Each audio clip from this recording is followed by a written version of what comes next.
Greetings and welcome to this week's edition of 401k Real Talk. This is Fred Barstein, contributing editor at wealthmanagement.com's RPA Edge and CEO at TROW, TPSU, and 401k TV.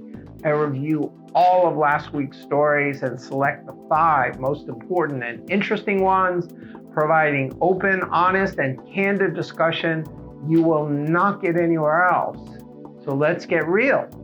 First story, DST, now owned by SS&C and their investment advisor, Ruin, Cunniff, and Goldfarb, which runs the Sequoia Fund, settled their lawsuit brought by a participant in their for-profit sharing plan in 2016 for a whopping $124.6 million.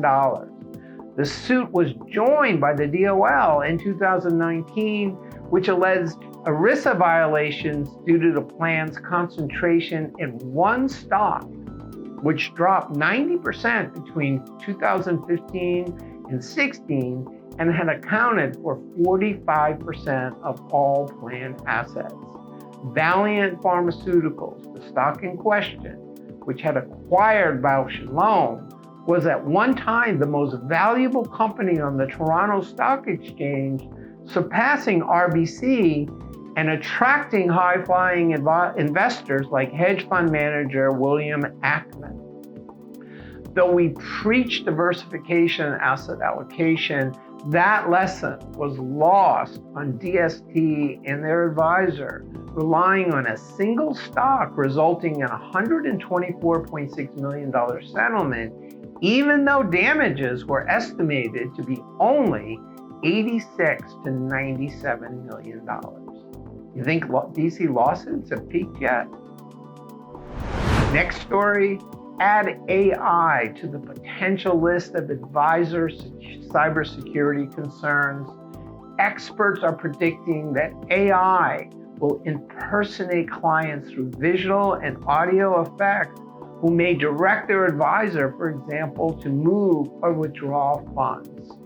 While most hacking attempts are obvious today, advisors will be more vulnerable to AI, which raises the credibility of the request using data from the internet and social media. The SEC will be weighing in with a rule expected in October. Advisors themselves are vulnerable.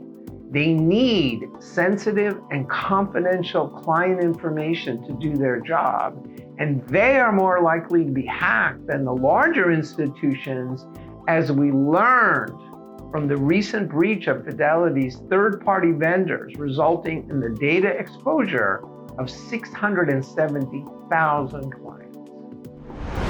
Next story, though RIA assets declined in 2022 by 7.1%, according to the 17th edition of Schwab's RIA benchmarking study, new assets, as well as new clients, increased to their second highest level in 5 years, and client retention remains strong. Referrals from clients and partners were the leading source of new business, and though aggregators can help acquired firms reduce costs by streamlining their back office, they have yet to provide a significant new source of clients, which is why some, like Creative Planning and Carson, are focusing on DC plans with access to the participants. The main themes for RIAs, according to Schwab, are attracting talent, investment personalization, and leveraging digital tools. Next story, target date funds continue to dominate the DC landscape and have grown every year since their 1990 inception, other than 2008 and 2018, showing a year-over-year increase of 12% in Q2, according to ISS. Big winners include Capital Group, the home of American funds, with new assets of $5.1 billion, down from $7 billion in Q1, and Vanguard with $4.2 billion, followed by Fidelity with $844 million, and BlackRock with $811 million. T. Rowe, JP Morgan, and Principal funds experienced the largest outflows. Overall, Vanguard and Fidelity's target date funds have commanding leads with 585 and 338 billion respectively, followed by American funds at 248 billion and T. Rowe with 160 billion.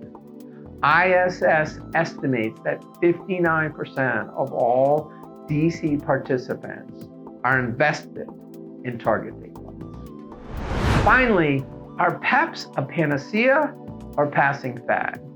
That question raised lots of interest and comments in my recent column, just as MassMutual rolled out their new PEP. Though 100 firms had filed 350 PEPs, there's been a slowdown in 2023, and surprisingly, larger plans are adopting them, led by consultants like Aon, who are helping clients limit liability and offload work. The promise of lower costs has not been realized and will not be until PEPs achieve scale. Will PEPs facilitate the expected explosion of plans by small businesses spurred by the state mandates and Secure 2.0? Or are there better, cheaper ways to attack the issue of scale for smaller plans? Only time will tell, but as Professor Bernarzi commented on my column in LinkedIn, if PEPs become huge, those who are late to the game will never, ever catch up. Think of target date funds. Those who are on the sidelines never caught up. So those were the most important stories from the last week. I listed a few others I thought were worth reading. Please let me know if I missed anything or if you have any comments. Otherwise, I look forward to speaking with you next week on 401k Real Talk.